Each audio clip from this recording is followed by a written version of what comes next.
Hey everybody, today is going to be a video taking a look at my new 2021 Gibson Trad Pro 5 in satin black, but what's special about it is that it is a mahogany top. This model is actually exclusive to Guitar Center, and I kind of wanted to go over the guitar, its fine details, kind of talk about what it is, what it isn't, things that I really like about the guitar, things that I don't like about the guitar, what I kind of want to change with it, my plans for the guitar.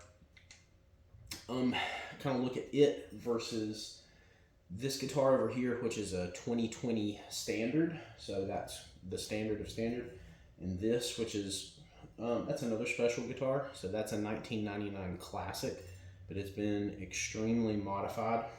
So yeah, let's go over it point by point. The first half of this is just going to be talking. There won't be any playing, so we'll be looking at everything about the guitar. So first off is the nitrocellulose finish.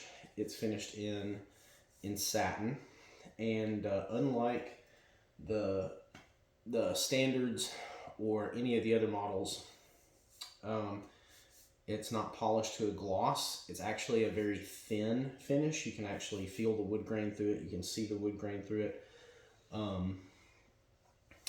I think it's hand rubbed. I don't think it's sprayed, and there's evidence of that on the back, which I'll show you here in just a minute. The finish is excellent. So just like on my 2020, everything about it is absolutely excellent in terms of the finish. Now, when it comes to the electronics, that's where things really separate out big time. So where the standard is got burst buckers 61R and 61Ts in it, those read out at 7.7 and 7.8 on my meter with short Alnico 5s. These also have Alnico 5s. This one reads out at about at about 8.5 or 8.6. I have to check my notes. And the neck reads out at about 7.5. So significantly higher output and significantly lower output. Still A5s, and you'll hear that in the other part of the video where I do the play test, and also in the second part of the video where I do PAF comparisons between all the different guitars. So the other thing is where the standard is wired in a 50s wiring configuration, hand wired with orange drop capacitors. This one has the Gibson HP4, the high performance push-pull system that's mounted on a PCB board. Now, I've got good things to say about that and bad things to say about it. Number one is that it's got awesome push-pull configurations. So, you can just read about that online. I'm still going to go through it because there's some interesting things on the board itself that I want to show you. It actually is wired in 50s wiring, so pin 2 is connected to pin 3 between the volume and tone pots, but there's some funny business going on with that I want to go through about, and some modifications that I want to make. The pickups are on 4-conductor quick connect disconnects, which I don't think is a problem. I know purists will want 2-wire connections that are hand wired to everything, which that's how that guitar is, and that's how this guitar is. This guitar actually has custom throwback pickups from John at Throwback, and it's wired with a real 50s wiring harness, a real 50s bumblebee. Everything about this guitar is as close to a burst as you're going to get, including an all aniline die job. So, I mean, this is the standard that you're going to get from Gibson, like the gold standard of Nashville. This is creme de la creme. So this is going to be Tom Murphy level grade plus beyond. This is the goods of the goods. So this has got its own sound. This has definitely got its own sound. This thing sounds really cool though. We'll kind of go into that. Cosmetically, I think this thing absolutely rules in terms of looks. One of the reasons that I wanted it is because it's that mahogany top and mahogany back. It's got 9-hole weight relief. It's not solid, so that's a solid guitar. This is a solid guitar. The all blacked out look, it really reminded me of a custom, and I wanted to kind of err in that direction, but with all the push pulls. Whether or not that I redo the push pulls, if I redo the wiring harness or not. In another video, I'm actually going to mag swap these. I'm going to do some different magnets in these. I'm working with Shootout right now to get some magnets in, and we're redoing some pickups. So I'm going to try this in a bunch of different configurations to see what this guitar can really unlock. And now I want to talk about the things that I didn't like about this guitar. And we're going to go over a lot of fine points. So number one, when I got this guitar in, the bridge was way out of whack. So the standard, when it came into the store, because I actually work in a music store, it was set up easily as well as a custom shop guitar or better. It was perfect, flawless, literally flawless, right off the wall. And nobody set it up other than the people at Gibson. And it still hasn't been reset up or redone to this day. It is absolutely an immaculate example of what excellent craftsmanship and excellent workmanship from Gibson should be. This guitar was, all the pieces were either assembled by me or done and put together and intonated. The PAFs were set up by Dan at Lay's Guitar in Akron, Ohio, and he works on real bursts for rock stars. So it ain't getting better than that. And believe it or not, the two aren't far apart. So these guitars are fantastic. With this, the pickup heights were a little wonky. That's easy to fix. But the action, the intonation, the setup on this was pretty bad. Now, that didn't take me long to fix, but for somebody just buying one right off the wall, that I could see that it could be extremely frustrating, because the action was really high. You know, it would have been great if I were a slide player, but I'm not. I'm a lead player and a rhythm player, and like I really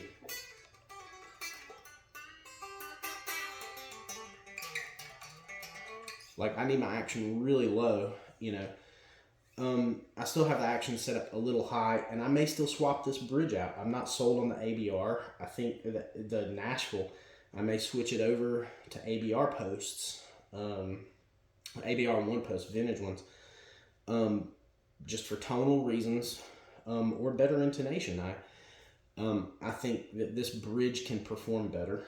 Another thing that I'll kind of zoom in here in a minute and kind of show you that one of the bridge anchors is not like flush with the body like this. It's kind of tilted up a little bit. So it's not hammered all the way down into the wood. Another thing that's a minor pet peeve in terms of tuning reliability and tuning stability. So this has one of the, not Corian, but I think Tusk nuts. And it's okay. I don't have any negative things to say about it, but either the nut is not cut properly or slipping properly, or these Grover locking tuners are slipping. And you know, I've been doing this for more than 20 years. I know how to tune a tuner. I know how to lock a locking tuner. This should be a relatively easy non-issue, you know. Another thing is that the fretboard was extremely dry. Now that could be that the store that I got it from just didn't take good care of it, you know, that they didn't maintenance it or change the strings or anything. But like, it was bad dry. It drank fretboard conditioner for probably 45 minutes of me just working on the fretboard to get it so that it, you know, I didn't have to worry about, oh man, are the fret tangs going to start coming out of the binding. Where that one was such a new guitar that it still had, you know, dust on the fretboard from it being machined several, you know, weeks earlier. And it only took one treatment of fretboard treatment to like make it good. and it didn't need another one for maybe 6 months. So this one's going to need another one on the next string change, you know, in a couple of weeks. So now let's dive into my big gripes, which are the electronics. Give me just a second. I'm going to grab the camera, turn it around.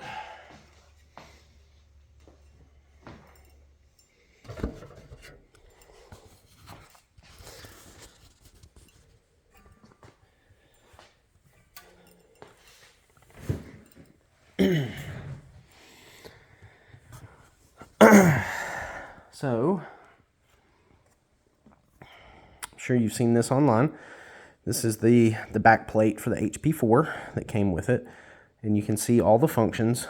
And I think Gibson put a lot of time and effort into these functions. I think they did a fantastic job being able to do things like being able to choose between true single coil and coil tapping. That's a lot of tonal versatility. My personal favorite, being able to go in and out of phase to do all kinds of those sounds. Now here's my big gripes, is putting a high pass filter in. There is no reason for this to be in. I know they said, oh, well, we want to do it to help audio engineers. I'm an audio engineer. I run a recording studio. This is something we do. You don't do it on the guitar. That's ridiculous. And this, the transient suppression. And immediately when I heard that, I thought, oh God, they put something way more complicated than should ever be in a guitar, especially a Les Paul. And I was right. So let's, another thing too, Gibson, if you want to save a few bucks, if you're trying to save a few bucks, like, see, you can see the grain. It's it's filled. So, you know, in some pictures it looks, you know, nice and smooth like that, but you get it at another angle and it looks not filled. I've used polish. I think I'm going to come back over it with some Carnauba wax or something just to make it semi-gloss. But this is smooth. It feels excellent to the touch. It feels fantastic. But look, they put the sticker on both sides. And I was like, dude, Gibson, you're trying to save money by going with a lower cost, lower labor finish instead of a gloss finish. But you're wasting money on stickers. And I'm about to show you what they really wasted money on. And they put a lot of time and effort into this. Like a lot. And it's really cool. We're about to take a deep dive here. Hopefully my phone will be able to zoom in. So, number one, first and foremost, you should easily be able to see these are incredibly nice CTS 500K push-pull pots. So these are top of the line, super duper nice push-pull pots. Oh, right quick before I move on into the electronics, see this where the finish just abruptly ends, but there's like a little bit of throw off right here. That's why I think this finish was rubbed on and not sprayed on. I think it was rubbed on by hand, and so be careful with this finish because clearly it's a very thin finish. Otherwise, you would see overspray. You know, you'd see overspray all down in here. But all right, continue on to the electronics. So these extremely nice CTS pots, you know, by themselves they're expensive and long. So good job, Gibson. Top marks. This is the ground wire going to the bridge and tailpiece. And it's, you know, it's socketed, it's not soldered, which is no big deal. Because the pickups and the switch are also socketed. So doing a conversion or quickly switching things out is, you know, upon further thinking about it, it's less of a big deal than you might think it is. So at first I was like, oh no, I've got to take all this stuff out. I've got to do it the old-fashioned way. Like I've got it in here because I'm a cork sniffer. I'm a tone purist. Not really. This guitar sounds awesome. There's just one or two things I want to change. All right, so let's look at the tone circuit, the actual tone circuit. That is this right here. Now this is my first gripe. You can see it's wired in 50s wiring, so there's pin 2 connected to pin 1 over here. So it is wired the good way. It's wired the sweetheart way, how we want it. So this is what I don't like. I looked up these part numbers. This is a 0.1, these are a pair of 0.01 capacitors wired in parallel, which is how they get their 0.2 tone cap load. And this is a 150K resistor for a treble bleed circuit. Well, you can't switch this out via the dip switch. So personally, I don't use treble bleeds on my guitars, especially with PAFs. Maybe if I was using like a mega hot rodded pickup or something, but not with this, right?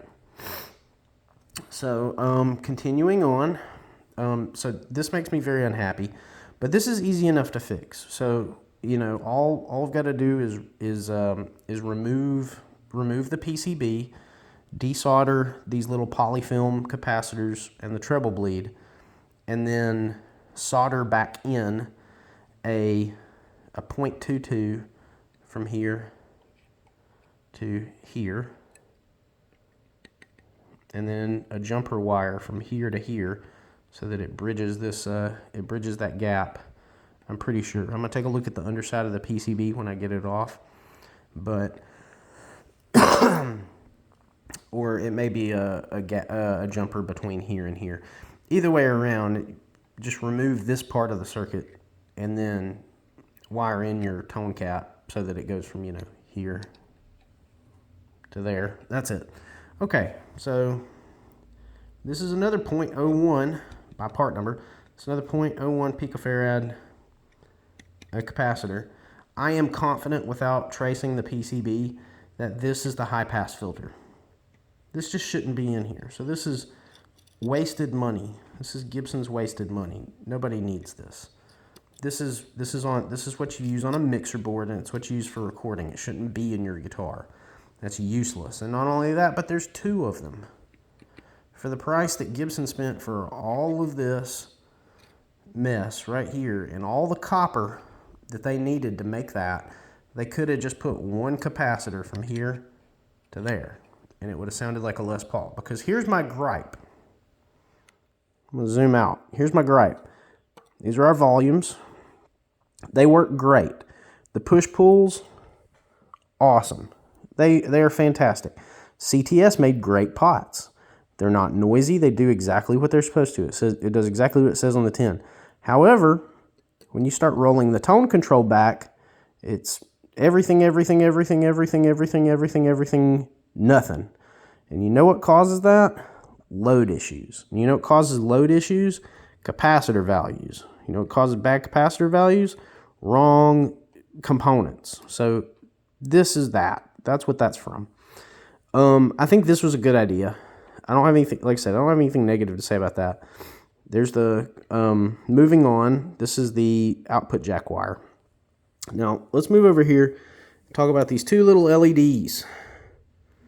I'm going to zoom in here, see if I can get my camera to zoom to. Dadgummit. So, these 2 little LEDs, come on camera, you want to focus, don't you? No, I guess it doesn't. We'll zoom back out. All right. These 2 little LEDs right here and this resistor wired in parallel, that is the transient circuit. Now, that's a fancy way of saying they were trying to put a compressor in the guitar. Effectively a soft limiter. That's a real dummy way of doing it. Because what it does is, it creates an optical limiting. Matter of fact, you can see an input and output. So it's creating input limiting and output limiting, and then you have a voltage regulating resistor right there. This is absolutely stupid. That's wasted money. That's like $4 of parts and copper that's absolutely wasted, that shouldn't be in here. So, I'll go over it again. Fantastic. Great pots. Switching. Great pots. Circuit design. Fantastic. High pass filter. Terrible idea. Transient. Trying to put a compressor or soft clipping unit inside the guitar. Terrible idea. Now this is, like I said, this is easily fixed with a modification. And then after that, you've got Jimmy Page wiring.